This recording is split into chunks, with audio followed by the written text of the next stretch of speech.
Welcome, everyone, to the No Bull, Just Bacon podcast. I am your host, Dr. Allan, and here with me today is Coach Beth to answer all of your burning health and fitness questions from around the social media world. This is another one of our rapid fire episodes, and we have a ton of great topics to cover, so let's get rolling. Our first topic today, thoughts on exercising a muscle that is still sore. This is a very common question that I see coming up quite a bit in around fitness spaces when people start getting into lifting and everything like that. And I think that it's a very valid question. And I think that this hits people particularly hard when they're first starting to lift, because that's when you are most susceptible to this level of soreness, to this significant level of soreness. And so when people experience this, particularly people that have never really lifted consistently before, it can be concerning. And certainly when someone is new to something, they may not really fully understand what they're feeling. And if you are experiencing this soreness, you can always question this type of thing. Now, there's a difference between feeling some deep in the muscle soreness and being so sore that you can't use the muscle, you can't walk, you can't stand without some serious effort. Now, first things first is make sure that you're running a good program.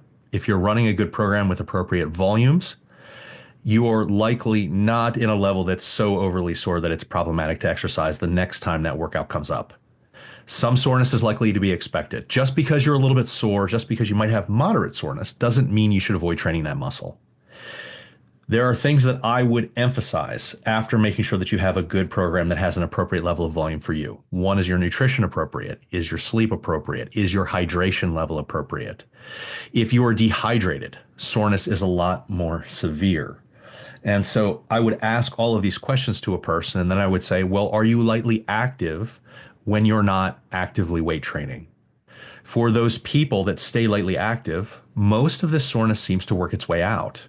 If you've been sitting for long periods of time after a day like this, within 48 hours of training, you can feel locked up. Go for a light walk. When you're going into the gym the next time, do a light warm up. Go for a jog for 5 minutes, 10 minutes, whatever it is. And then see how you feel. If you feel that you cannot move after a 5 to 10 minute brisk walk, light jog warm up, then it's problematic, I think. If that soreness starts to abate and you're like, yeah, okay, I'm starting to feel a little bit more limber, things are starting to feel a little bit more fluid, I think that that's perfectly fine. Continue to work out. If after that time period, you're like, man, I'm really locked up, I'm brand new to training, so this is something that I'm not really familiar with, stay on the treadmill, walk for 45 minutes. Slowly.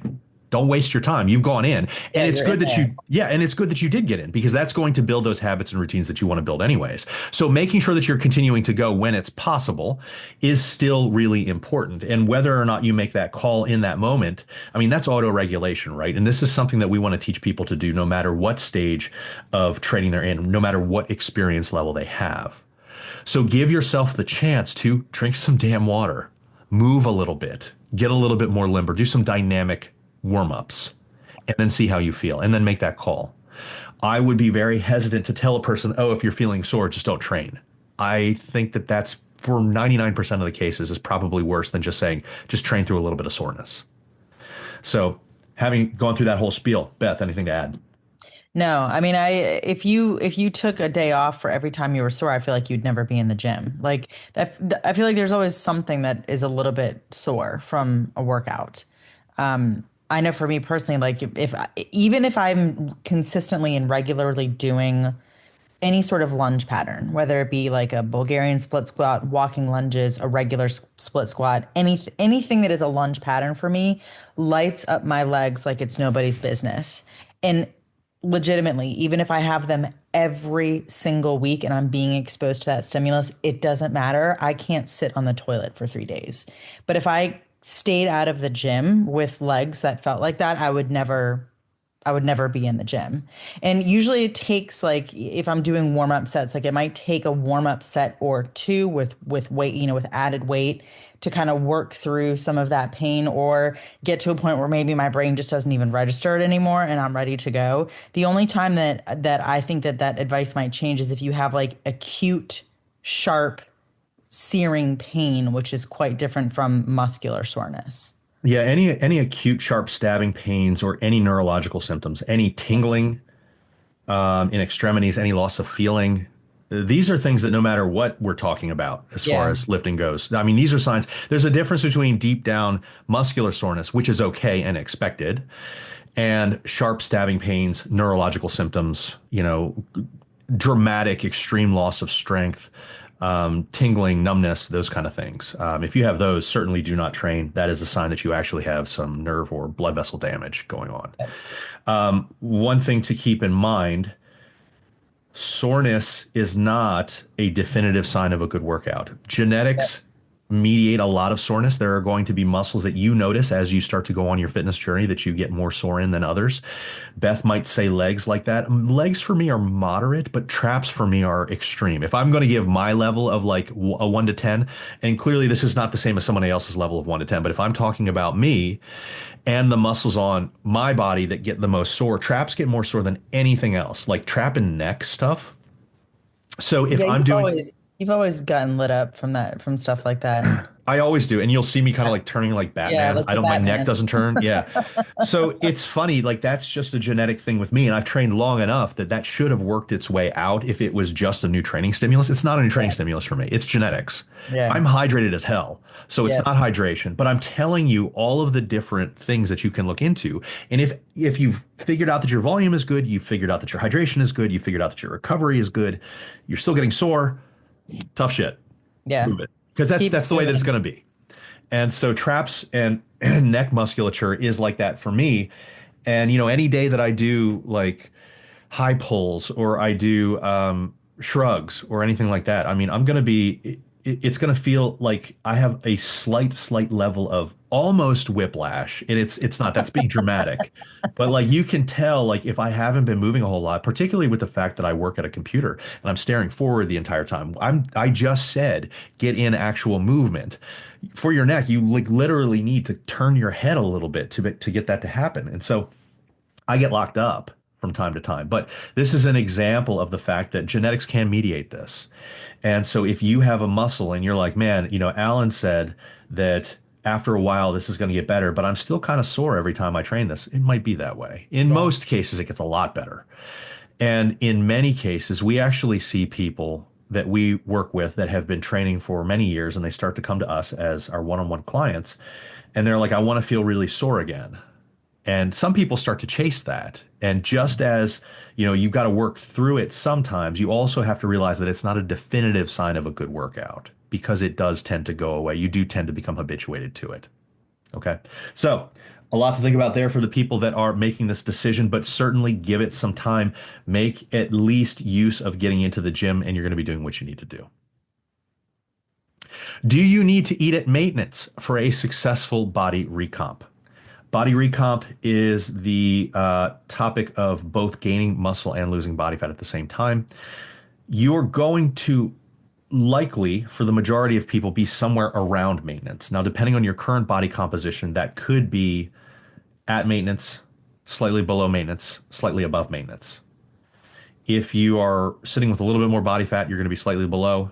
If you're sitting anywhere between a moderate level of body fat, I mean, men, guesstimate would be 14, 15% to 16, 17, 18%. You might be sitting at maintenance, at about 8% for women whenever you're doing these equivalencies.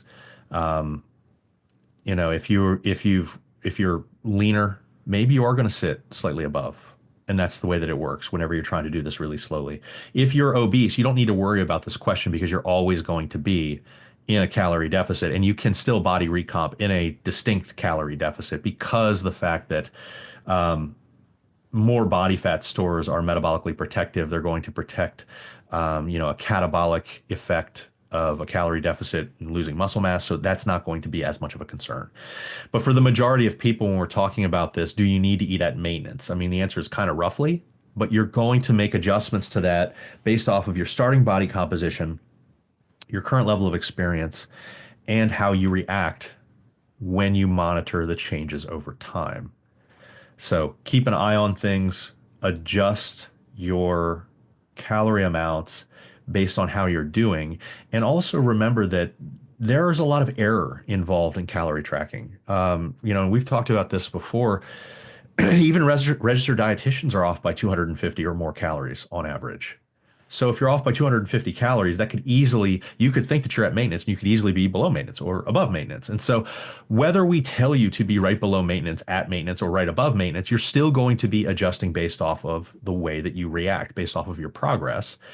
And that's kind of the gist. Anytime anybody asks a coach, well, how do I identify my maintenance calories? How do I identify whether I'm in a build? How do I identify whether I'm in a cut?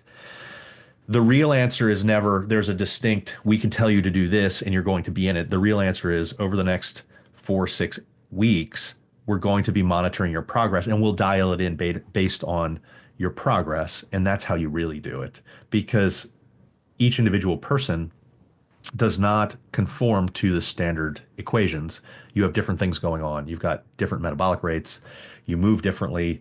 Some people work harder in the gym than others, which can add a nominal effect. And so adjusting based on progress is really the way to go. If you feel lost in doing that, that's when you get a coach. There's a reason that they tend to be so good in comparison to things like apps for adjusting nutrition levels. But, sitting around maintenance is right if you want to recomp. But seriously, when you do this, go in with the right expectations, because recomping requires more patience than literally anything else. And I feel for people that have that skinny fat body type. I mean, that's not what you have. That's what you currently are and can change that. It's not you're doomed from genetics. It's you're there because of the habits and routines that you've had, but you can change that. Now, getting out of that requires more distinct drive and patience, in my opinion, than anything else. If you're obese, you can see those changes on the scale every week. Oh, I'm improving. If you're really skinny and you're trying to build, you can see changes very distinctly, very quickly. If you're skinny fat, you have to go many, many months at times before seeing significant changes. And typically the changes are so small that you're not going to notice it visually. Don't really notice them. No, Yeah. you have to keep a log of things like progress photos, results tracking. I mean, we do a results tracking with our clients where we take an arm measurement, a thigh measurement, hips, and waist. You can certainly take more. We don't take more because we kind of find that the more that we ask people to do, the less reliable people are at putting them in. So these 4 give us a really good idea of what's going on. That in conjunction with what your weight is doing and what your strength in the gym is doing, what your performance in the gym is doing. That's something that people will typically ignore when we're looking at signs of progress on a physique journey. That progress advancement is extremely important for identifying what is going on in a recomping phase, because we cannot rely on the week to week to week change in the progress photos. We can rely on like, hey, this is what you looked like 4 months ago. This is what you look like now. We can't see these distinct changes within 4, 6, 8 week periods often. However, we can tell you that you cannot forever build strength or progressively overload a weight training program and not build muscle. It's impossible. Neural adaptations to training are on the mode of usually months, and then it's morphological changes that take over. So it's your nervous system that adapts really quickly first, and then you actually have to build lean muscle to further see gains. There's a reason that we don't have the strongest person in the world being 160 pounds. They're always 400 pounds, because more muscle mass is required for more strength. And Mass this is creates mass. right. It's 100% true. Yep. And people will say, well, I know a guy who's 140 pounds and he's really strong. Cool. He's really strong for 140 pounds. For 140 pounds. Right. Yeah. He's not really strong for 250 pounds. Right. There's never a person that's like that. Yeah. And it's true. There are individual variations in the way that this works. There's some people that have a lot of type 1 muscle fibers and are very, very maximally strong for their weight. It's 100% true. That doesn't mean that they can forever progress in strength without building up muscle. It's just the way that it is. And that's one of those limiters in weight limited sports like Olympic weightlifting and wrestling and all those different kind of things. And it's one of the reasons that you try to game the system. Yeah. And you want to talk about that a little bit, Beth? I mean, you have to find the weight class that you're going to be the most competitive in. So there's a lot of weightlifters that you might see them go up and down weight classes to sort of try to figure out where their quote unquote strongest or most competitive comparatively to who else is in their weight class. But this is why those sports have weight. It's why they're weight class athletes, because putting somebody who is, 50, a tiny little 52 kg weightlifter against the 97 plus, like their absolute numbers are going to be completely different. So there is a lot of gameplay in the weightlifting world in terms of like when you cut, are we going to go for, like there were multiple times that I didn't know if I was going to be a 71, a 73, or do I bump myself up to a 76, which is what I often did by just pounding a whole bunch of water and then getting on the scale and being 76 kilos. I'm not actually 76 kilos, but I was more competitive in that 76 kg class. I was stronger than those women were, than if I were to have competed at a lower weight class. So you can do a whole bunch of gaming the system in those weight class sports. Yeah, and typically as you become more and more advanced, that the differences in skill seem to work out. Like they all kind of go to a wash. And so then the differences become who has the best levers, who has the most muscle mass, who has the most type 1 muscle fibers and maximal lifting. And these are things that you can't control for, but this is a distinct sign of the fact that it's just not, you can continually working on your neural strength. And that's it. That's why you never see these really tiny, super ultra strong people. They don't exist. Yeah. It's a relative thing. And certainly there can be a 140-pound person that is stronger than a 180-pound person. 100% that can't be. But that 140-pound person is a lot more trained. They're a lot more dedicated to what they do. And that 180-pound person is probably at best an intermediate. And so you're never going to see an advanced 180-pound person that's weaker than an advanced 140-pound person. It's just, within some weight, yeah, you can, but that's the genetic difference that's coming into play. The farther up you go in the distance there, the more that those genetics really start to work out. And then it's purely mass moves mass. So when we talk about mass moves mass, it's 100% true. And for those people that are really geared strength sport athletes or focused strength sport athletes, you have to realize sometimes that if you're very advanced, if you're going into a cut and trying to drop weight classes, you may lose. You're going to lose strength most of the time. Yeah. Yeah. And that was one of the other reasons that I never really wanted to go down to I would have been even more competitive in the 64 kg weight class, but to go from a 73 to a 64, that's not a small amount of weight on the scale, poundage wise. And I probably would have lost, I mean, I would have been tiny. I've been 140 pounds. Like my body is not supposed to be 140. I mean, I would have been like, I would have had like a six pack. Like that would have been just super, I would have lost a lot of strength doing that kind of a weight cut. And what are you trying to achieve here? I mean, I'm asking this to the person that's listening to this and what they're trying to do. I mean, everybody loves the story of like Bruce Lee being like the strongest 115-pound man of all time or whatever, because he was super, super small. But again, it's a relative thing. Like, there's a difference in what this is. So figure out what you want for you, physique, strength, and sustainability. And a lot of times getting lighter and lighter and lighter and trying to get stronger and stronger and stronger is not sustainable for you because you can't keep up with the nutrition that's required. You can't keep up with the training that's required. Your genetics start to work against you because you're going to hit a ceiling there at some point in these types of things. And so figure out what's best for you. Make adjustments. For those recomping, follow your progress and you will do just fine. Stretching after a workout. Is this important or is it okay to skip? When I saw this question earlier, I looked at a couple slides ahead. When I saw this question earlier, I thought that this was a really important one to address because of the way that I have put out information on stretching before. I feel like I want to make an amendment to the way that I word things. And the way that I word things, I feel was a little bit less nuanced than it should be. And I feel that because I think that just like everybody else in health and fitness, sometimes I can fall into being a little bit too black and white. Let me put it that way. Now, what I said in the past is not wrong. When you take loaded movements like strength training movements to end ranges of motion under load, it will work as good as a static stretching routine. So and this is the reason that I feel like I went too far in the opposite direction. The problem was I was immersed in the CrossFit culture for quite some time. And I have so many clients that spend 45 minutes to an hour stretching when they first start working with us that I had a very visceral reaction against this is the most overprescribed thing in fitness. And I still believe that. I still believe that that stretching, static stretching, is the most overvalued thing in all of fitness. It is not as valuable as people think it is. However, that doesn't mean that it is without value.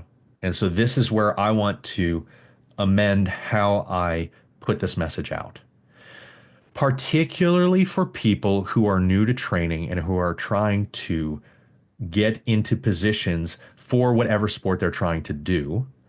Static stretching serves a very real purpose, because if you're starting to squat and you can't get down into a comfortable squat, just saying just squat will work over time, but isn't necessarily the best way to get there. So yes, just squat, but then add in 2 or 3 stretching sessions a week in your off time, not before you train, in your off time, to help facilitate that movement. Because you have to be able to get into the position that you want to be in for the sport that you're doing. You don't necessarily need significantly more flexibility or mobility, depending on how people term that word. And Beth, you can get into the definition differences there, but I think that most people kind of blur those lines. I agree. Yeah. I think that's You, part of the problem too. yeah, and I'll let you get into that after I get my Yeah. point across. What you want to be able to do is you want to get into the movement that you can do, and then maybe 5% beyond that. Then you do not need to stretch anymore. And the reason that I say that is because too much flexibility can be as problematic for certain movements and strength production as too little can be for making that movement feel like shit, potentially injuring yourself, and those types of things. So if we want to be able to get down into a squat, that doesn't mean that you need to have your ass touching your heels. That means you need to be, let's say, roughly parallel or whatever feels comfortable, maybe right below parallel. Once you're there, you don't need to spend hours and hours and hours stretching your legs to get lower. You need to be able to get into the position that you need to be in for what you're trying to do. If you're a ballerina, that's going to be different than a Yeah, you need to be able to strongman. do the splits. If you're a gymnast, that's going to be different Yeah. than the people listening to this podcast.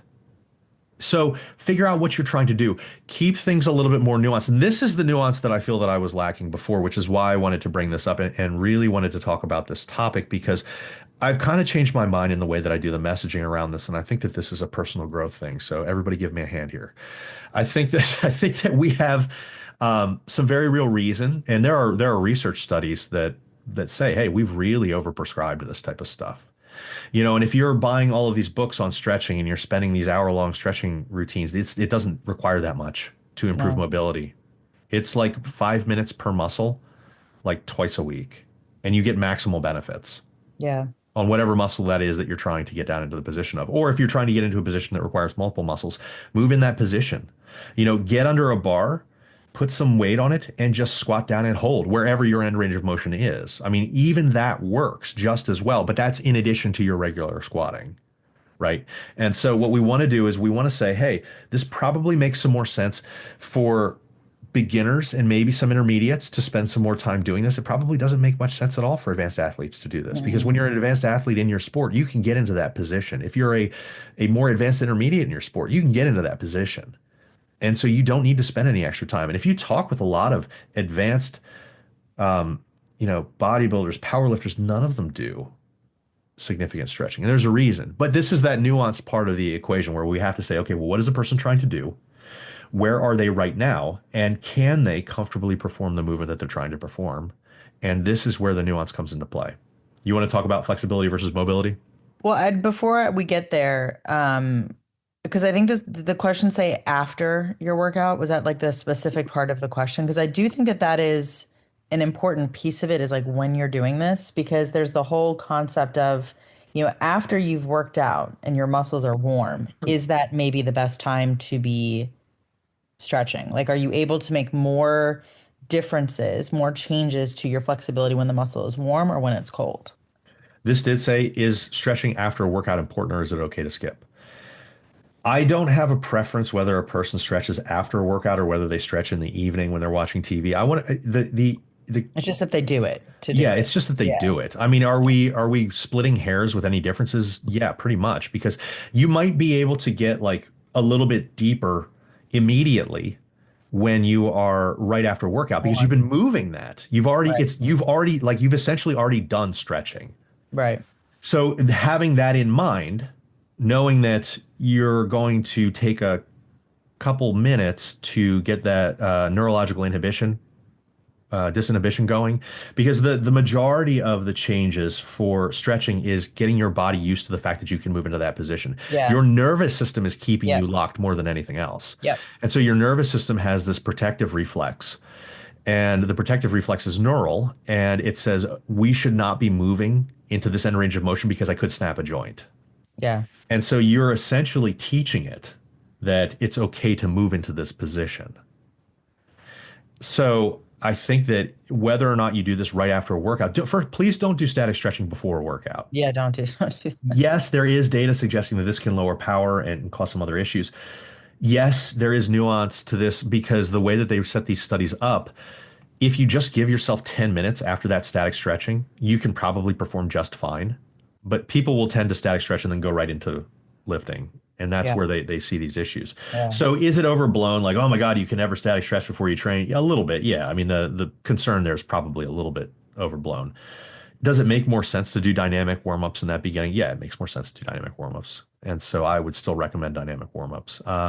Do you have to do this after your workout? No, you don't. Can you do this at home while you watch TV, which is probably like unless doing it right after your workout is the only way that you'll be sure to do it. I would say do it at home. Do it whatever way you prefer to do and that you can sustain it. You know, and if watching TV and stretching is easier, which would be easier for me, then do that. If it's easier for you to do it after your workout, certainly do that, and that's fine. All right. So there is a difference between mobility and flexibility, and I think a lot of the lack of nuance actually comes from this incorrect assumption of what mobility technically is dynamic. It's a dynamic movement. It's dynamic warm up. That is mobility work. So stretching is flexibility. So stretching and flexibility work allow you to access that end range of motion. So you get into a split, that's great. You can do the splits, but can you control that end range of motion? That is what mobility work accesses. So mobility work, think of more stuff like they're called CARs, controlled articular rotations. It's more dynamic in nature and less static in nature. It is building control and strength in your end ranges of motion. So a lot of people who are big mobility gurus, they'll say that mobility work is strength work.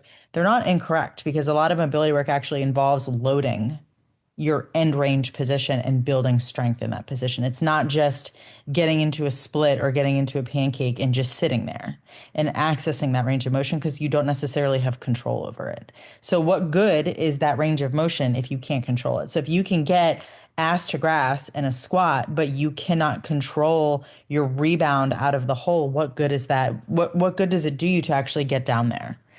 So that's the difference between mobility and flexibility. You should always be searching for a way to get to those end ranges of motion, but then building strength and control within that end range of motion.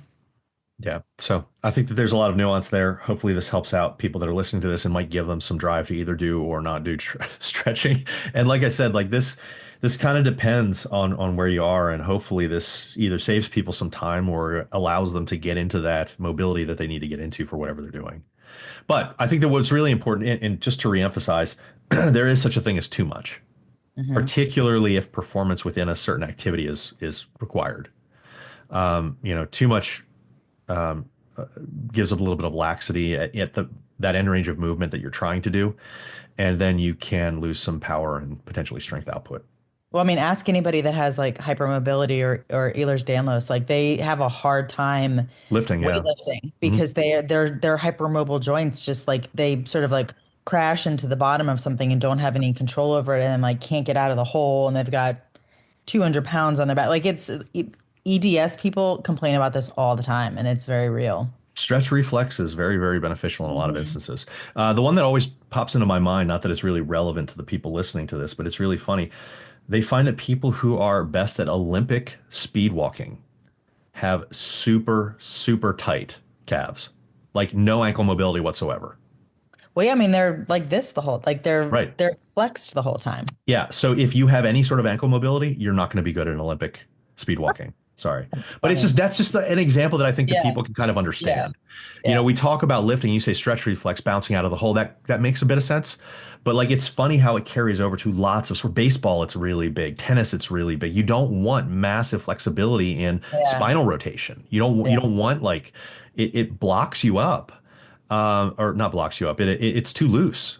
yeah. And so it's just funny how this works, and it's more nuanced than what we hope. Yes, stretching is vastly overblown. Stretching, one of the things that I do want to point out, outside of being able to be mobile into the position that you want to be in, stretching is not something that you do to reduce injury risk. Mm-mm. It reduces injury risk almost nothing or nothing. I mean, in the research, it's a 0 to 4% reduction in Mm-hmm. injury risk. So if you're doing it to reduce injury, you don't need to do it if you can get into the mobility that you need to get into for your sport. So your sport's doing a lot anyways, and strength training reduces injury risk by 69%. So, keep strength training. I'm aiming for 3 liters of water a day. Do I count my black coffee and green tea towards this? Yes, you count anything that is liquid towards this. I don't care if it has caffeine in it. Caffeine is not a net diuretic when it is mixed in a bunch of liquids. So pre-workouts, energy drinks, all of those things really, really hydrate you. You might pee a little bit more. That doesn't mean that your body's dehydrating. So don't worry about that. How does cardio help build muscle? You might have some opinions on this, Beth. The biggest thing for me is it increases capillary density. And so by increasing capillary density, you bring more nutrients to the muscle during working periods. You bring more nutrients to the muscle after working periods. You bring more blood flow in while you're working, which can be beneficial for performance itself. I mean, there's things beyond weight training, believe it or not. And if you're running, if you're doing any kind of cardiovascular work, being able to oxygenate, being able to clear hydrogen ions, which are the things that cause that burn in the muscles to lock up, requires good circulation. And, we talk about this a lot when we are coaching. We do this in both our group fitness coaching and our one-on-one coaching. There is not a single person that we have ever worked with that does not have cardio planned. Everybody has cardio planned. Everybody should have cardio planned. It doesn't matter if you're going into a build. It doesn't matter if you're a power lifter. Everybody should have cardio planned at least 2 days. And I would recommend at least one endurance day and at least one high intensity interval training day or one high intensity day because they offer different benefits. Now, that is a personal preference for me and probably a little bit of a, I want to say bias. I like the benefits of both. I'm not super picky when someone says, well, I don't want to do one, but I'll do the other. Okay, cool. Just do the one that you want to Do do. something. Yeah, Like I dude. don't I don't want to do gate. something for your heart. My God. Yeah, I don't want to gatekeep in that manner, but I do want to say, like, all things equal, I would do a little bit of both. Yeah. I think that if we're going to have to just choose one, and this is again, I'm getting into the gatekeeping. If we're going to have to choose one, I would probably choose a higher intensity one if we had to choose. If you're telling me I don't like to do that, I like to do distance running. Okay, do distance running. That's cool. Hopefully you have a little bit more tightness in your hamstrings so you can do that well. And so we're bridging all of the different questions here. Anything else to add to that, Beth? No, the cardiovascular adaptations that you get from doing cardio is what helps to build muscle. It's not that you're actually like running or doing it. It's the adaptations that occur in the heart that are important for this. Yeah, the And I improvements to think the that's entire where cardiovascular system. yeah, I think that's where people are because a lot of people hear, let me go for a zone 2 run. It's going to help me build muscle. And they're like, what? But Yeah. it's the it's because they think about like calorie burn. And so their mind goes to, okay, well, if I'm burning calories, then don't I need calories in order to gain muscle? It's the adaptations that are occurring in your cardiovascular system that will enable you to build muscle. Yeah. Okay. My family is doing carnivore. Ugh. Is this diet good even temporarily for weight loss? So temporarily, physiologically, there's probably not any real negatives to it. The issue that I have is, so carnivore long term is real stupid. It's real dumb. But like in the short term, if you've got significant amounts of body fat and it causes you to be in a calorie deficit, your Sure. health's going to improve Yeah. significantly, likely. And this is why some people get kind of like stuck on this. The problem is, over the long term, your health is going to take a dive compared to doing this correctly. You cannot cut out fruits and veggies long term and expect to have optimal health. It just doesn't happen. I mean, cancer risks raise, you lose fiber that clears out your cardiovascular system, that keeps your gut healthy. I don't care what any carnivore says, you do need fiber for optimal health. And it is literally proven in the research. Like, you cannot look this up and find anything else. So is this okay temporarily? I would still say no. And this is not for a physiologic reason, because like I just said, from on paper, physiologically, this will improve your health if you are obese You're and losing weight. going Yeah. into carnivore. Losing weight, losing excess body fat is far more important than anything else. Yep. I mean, adipokines from excess body fat are what cause systemic inflammation. People bitch all the time about, oh, it's sugar, oh, it's seed oils, oh, omega-6. None of those things cause inflammation when they don't contribute to body fat deposition. The body fat itself releases adipokines that increase systemic inflammation. That's the problem. And if anybody wants to argue with me on that, please do. I have all of the studies showing that He's waiting. Sugar doesn't He's cause waiting for inflammation. y'all in a dark room Does with a gun, not just waiting for cause you. anything. Not fucking sugar. It is not omega-6. Doesn't matter. So here's the thing. It's great short term to lose body fat. It's still probably not a good idea to go carnivore, because we're admitting that this is not a good long-term solution. So you lose the body fat, you go back to the way that you were eating before long term, because you realize that carnivore is a piece of shit for health long term. And then you gain all the weight back because you didn't learn how to eat in a normal human diet to lose the weight. Yep. So rather than playing this on again, off again game with obesity, why don't you learn proper coping mechanisms and habits and proper ways to eat, proper meal construction, become an adult and eat a vegetable? Why don't you learn to do this in the path there? Because literally the carnivore crowd are either people that just don't understand science, or they're grown children and they don't want to eat vegetables. I think it's the latter. And that's like, I'm sorry if anybody here that's listening to this is carnivore, but that's literally what it is. And I'm very happy to share research with you. There is no research that you can share that can disprove the benefits of fruits and veggies. They can disprove the benefits of, all these other things in your diet. There just isn't. And you suggesting, oh, well, there are some anti-nutrients in some of these vegetables. If anti-nutrients were an actual concern, you wouldn't see studies 100% of the time showing health improvements to adding fruits and veggies to a diet. You would see health go down. Even though some things like oxalates or some of these other anti-nutrients could cause maybe less of an absorption of zinc, maybe less of an absorption of calcium, maybe less of an absorption of X, Y, Z, in the presence of an overall diet that includes adequate portions of these minerals, it's so inconsequential that it makes no difference. In the only examples that I can even think of where things like anti-nutrients are problematic, it is in situations where people would never do it. Outside of some pathologies that certain people have. Let's say that we're an otherwise healthy person, and then you're not avoiding something because you need to, because you're allergic to it, because you have some of these issues. I can think of like red kidney beans are very problematic due to some of these anti-nutrient things in them when you eat them raw. Who's eating red kidney beans raw? Right. That's my point. So like the reason that I bring this up is because every time I do, some carnivore jackass comes in and they're like, but raw kidney beans are really bad if you eat them. I'm like, are you eating raw kidney beans like popcorn? They're like, no, Yeah. I'm carnivore. I'm like, nobody omnivore does that either. Vegans don't even do that. I cook my kidney beans. Right. When you cook them, when you wash them, it removes the issues. So in a practical sense, we can, as assuredly as anything can be said in science, say that these are not problems. They're only net benefits to health. And all of the complaints about things like, oh, it's going to ruin your thyroid, 100% not true. 100% not true for causing leaky gut, which is actually one of the next questions, which is really funny. We've got a good Oh segue boy. into this. Does not cause leaky gut. It does not cause any of these other issues. You're not causing these like massive problems with micronutrient absorption in the context of an overall diet.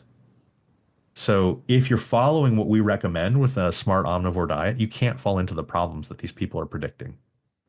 So don't worry about that. Yeah, I just one thing that I would like to say about this is a lot of people will say, well, it worked because it worked to help me lose the weight.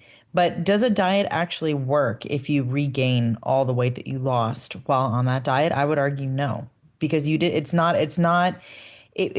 didn't instill any sustainable behaviors in you. So yeah, you've learned to sort of like crash diet, but you haven't actually learned to maintain the results that you got with that diet. To your point about like yo-yoing, like I would argue that no, that it actually does not work if you cannot maintain your results. Well, that and the retort is, there's certainly been some people in arguments about this type of thing that have been like, I've been carnivore for 3 years and I've kept it off and all this stuff. But again, this is where those long-term health problems start to come into play. Right. So a lot of these people aren't watching coronary artery calcium scores, Yep. which there's some research showing that those can double in very short periods of time. We've got those, we're losing our antioxidant capacity, we're losing our anti-cancer benefits, we're losing a lot of other things. And the bro in me also wants to point out the fact that you're not going to grow as much muscle. You will not be as strong and grow as much lean muscle without carbs. Carbs. You won't do it. And there's a lot of evidence of this. Strength progress takes hits. Hypertrophy certainly takes hits because carbs are one of the most important things for building lean muscle. Adequately recovering from training. And it's awesome that you can maintain some strength, particularly in the short term under carnivore, but you're not even going to be realizing how many gains you're missing out on over the years by staying on carnivore, because they don't have that frame of reference. This is survivorship bias that's falling into Yeah. play. This is a logical Yeah. fallacy. And it's one of the reasons that people fall into this type of thing because they see benefits compared to their McDonald's diet. And then they're like, okay, well, this is a lot better than my McDonald's diet. Right. And no one is really arguing No that shit. because you're eating more whole, minimally processed foods. And I'm not going to be a person that's going to vilify red meat. Lean red meats, minimally processed lean red meats are a wonderful food in the context of an overall diet that includes fruits and veggies. Wonderful food. Eggs are a wonderful food. You don't need to eat everything on a wooden cutting board With butter and with butter. I mean, even that's kind of funny. I'm not vilifying butter either. I program butter for a lot of our clients. But the reality is, if you substitute seed oils in a calorie equivalent for butter, you get better health. You just do. I love the And people that stuff. Have you seen like the dates stuffed with butter? And it's no, like, the delicious carnivore snack. I'm like, that well, makes me dates aren't throw up. carnivore. I know, but that's one of the things that they apparently Paul Saladino says that you can have dates now. Well, Paul So Saladino almost died doing carnivore. So I know, and he has reintroduced some fruit back into his diet apparently. So yeah, they do this whole thing where they like cut a date in half and shove this like massive chunk of butter into the date and then eat it as a snack, and they pretend that it tastes good. that's wild. All right. Is leaky gut a real thing? I would think that we would all be septic if our guts were leaking. That's kind of the crux of the issue, isn't it? No, leaky gut does not appear to be it's first off, okay, there's a difference between it not being real and it not being supported by any sort of evidence. Currently, I can say that there is no scientific evidence that it exists. So if I change my tune in the future, I change my tune in the future. Intestinal permeability is a real thing under certain conditions. But typically, if we look at intestinal permeability in a medical setting, it resolves within 2 or 3 days anyways. So you might have a situation where you're like, man, I'm having some real GI distress and all that kind of stuff, and then it kind of goes away. It's very unlikely that leaky gut is a thing and that you're suffering from it. Maybe you've got something else going on. Maybe you've got an undiagnosed IBS or something like that. And if you want just kind of like a quick, I'm spitballing some solutions. If you think that you've got something like this going on, most likely you probably don't. And it's probably just you ate something that was off and it'll be fine in a couple days. I mean, I had that yesterday. I ran out of, we were watching TV. We talk about diarrhea a lot on this podcast. We were We were watching TV and I like paused it and she just looked up and I was like, I gotta go. We have no idea what I ate, but it's not leaky gut. It's the fact that I ate something that was a little bit off. And so, if you're having some of those issues and you continue to have some of those issues, obviously get seen by a doctor. You need to be seen by a professional. But 15 grams of glutamine daily might help for some of those things. And I'm not saying that that's the solution. I'm saying you can start doing that to see if you feel a little bit better, but then still set up an appointment with your doctor and figure out what the root cause is, because it's probably going to be something that you need to be looking into if this is a chronic problem that you have. What is your opinion about Whoop and Aura Ring? Thanks.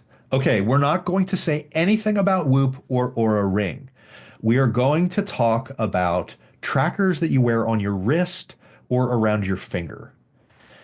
Any tracker, no matter the brand, that you wear around your wrist or finger is super shitty at what they sell them to do. They cannot tell recovery from weight training. They cannot tell calories burned. They cannot tell sleep quality. They can semi-tell cardiovascular recovery. They can't tell weight training or gym recovery. So HRV is what they use as a metric to tell all those things. That's what they use to tell sleep. That's what they use to tell calories burned. That's what they use to tell recovery ability. HRV is kind of an okay metric for cardio. It's not an okay metric for weight training. It doesn't, you cannot program off of that. You cannot trust it. And so my typical answer for these things are you can get all of the benefits that these provide by just getting a step counter. That's literally the most accurate thing on these things. I mean, heart rate's okay for it. And if you're using it to program your thing, I think that the chest straps are better if They you are. really want heart rate. So Yeah. like if you're advanced enough to need heart rate, get a You chest should have strap. a chest You strap. shouldn't be using these things. Yeah. But these things are just super expensive step counters, is essentially what they are. Yep. Because you can't use them for any of these other things. I mean, for calories, they're up to 93% wrong. They're telling you up to 93% more calories burned than what you burned, according to the research. For sleep, they can somewhat tell sleep duration, but they can't tell phase and they can't tell recovery. So, like, Yeah. why don't you just look at the clock before you lay your head down to sleep and then look at what time your alarm wakes you up and you'll have a rough estimate. You don't need to spend $100 to like figure that out. Nor is it going to really do anything for you anyways. You either feel recovered or you don't. And you Right. can tell if you're getting 6 hours versus 8 hours of sleep. You know that. Well, I was gonna say, when you wake up in the morning if you've slept like shit or not. Like you shouldn't need, and I honestly find that these tend to be self-fulfilling prophecies. So Nocebo. yeah, so people that like if your watch tells you you're unrecovered today, or like you haven't closed all your rings or whatever it is that these things tell you. Like I know that Garmin, at least the version of the Garmin that I have, and I only use this to track my runs. That's literally it. It has a GPS on it, and I can actually program specific paces and specific distances into this watch, and my watch will tell me when I've hit that pace or hit that distance. That's literally the only reason I have this because I wouldn't be able to do that otherwise. I don't use it for anything else. I don't use it to tell me if I'm recovered. I don't use it to look at my sleep.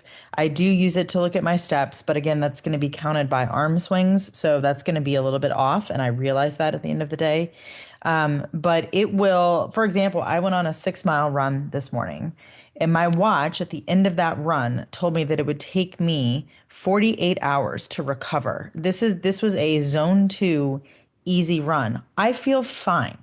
But according to my watch, I'm a piece of shit. So you can't, and I do find that a lot of clients, like I've had clients email me before and friends tell me, oh, my Whoop strap or whatever, my Garmin, my whatever you're wearing says that I shouldn't train today. I'm unrecovered. And I'm like, well, how do you feel? And they're like, well, and when I really sit down to think about it, like, yeah, I think the watch is right. And that's what I mean when I say it's a self-fulfilling prophecy. People will take what they see on their watch or whatever it is that they're wearing and just like talk themselves into it. Like, oh yeah, I actually do feel like shit. Versus just using your body's own biofeedback and just listening to really what your body is telling you to determine that versus some wearable that is looking at HRV, which to Alan's point is not, that's not a good measurement for recovery at all. No, not, and especially when weight training is in play. It's Yeah. definitely not. On top of the fact that these things, the more tan that you are or the more dark skin that you are, the less reliability that they Yep. have. So we've always referred to this as techno racism, but they're really bad. If you have a lot of arm hair, Yeah.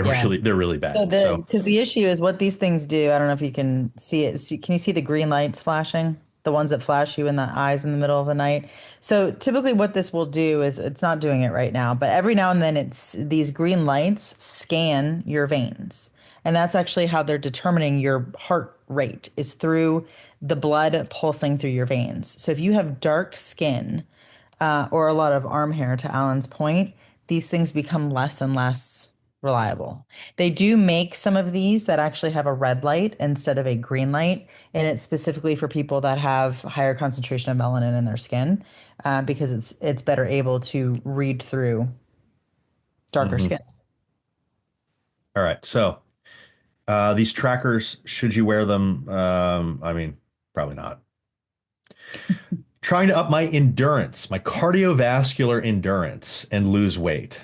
Should I lift low weight, high reps, or circuit train with weights? Irrelevant. The whether you circuit train, whether you lift low weight, high reps, whether you lift high weight, low reps, makes fuck all difference as Go far run. as calorie burn goes. And also, if you're saying you want to improve your cardiovascular endurance, none of these things are Don't do cardiovascular that with endurance. weights. Go Yeah. run. Yeah, go run. Does this make you lose weight? No. I've actually made a post about this before with all the research that looked at high reps, low weight versus low reps, high weight, and the difference in calorie burn and the difference in circuit training calorie burn. And when we look at bodybuilding routines, it's something like circuit training burns an extra like 20 calories, something like that. So like practically it's nothing. It feels a lot harder. And we talk about this a lot when we discuss this type of stuff. One of the reasons that NEAT, non-exercise activity thermogenesis, works so well for burning calories is because the volume is really, really high and you do it for a really, really long time. When you're doing circuit training, you may not do it much longer at all. Like you may not be in the gym much longer at all. In fact, you may be in the gym less time than lifting heavy and doing those things. And so the absolute amount of time that you're actually moving is really not that much different from a calorie burn perspective. It's not overly significant. Is this going to improve cardiovascular endurance at all? No. Circuit training in the way that we circuit train in like most gyms and bodybuilding type things is not going to improve cardiovascular endurance at all. If you're talking about circuit training like a Metcon WOD, yes, it could, but that's a very loose definition of circuit training, I suppose, in the way that most people use it. Beth and I will use Metcons quite often for cardiovascular style training because it's fun. And anybody that are looking to get into those types of things, we actually have the Metcon Bible up on MauiAthletics.com, which comes with over 150 different metabolic conditioning workouts. So it can actually give you a very large array of workouts to choose from, so you don't even have to think about it. But that or standard type endurance training, running, swimming, biking, all those different kinds of things are going to improve cardiovascular endurance. They're certainly a good adjunct to losing body fat, but you don't lift weights in any way, in any manner, to really lose weight. That's not why you're lifting weights. So can it help a little bit? Yeah, I mean, there's some calorie burn when you do these types of things. Anything that makes you active there, that helps. But that's not really why you lift weights. You lift weights because building lean muscle is extremely important. It improves bone density. Strength training improves bone density. You build more lean muscle that acts as a metabolic sink so you can handle glucose more readily. It looks better. You're stronger. You're more injury resistant. These are the reasons that you lift weights. Burning some calories is a nice side effect.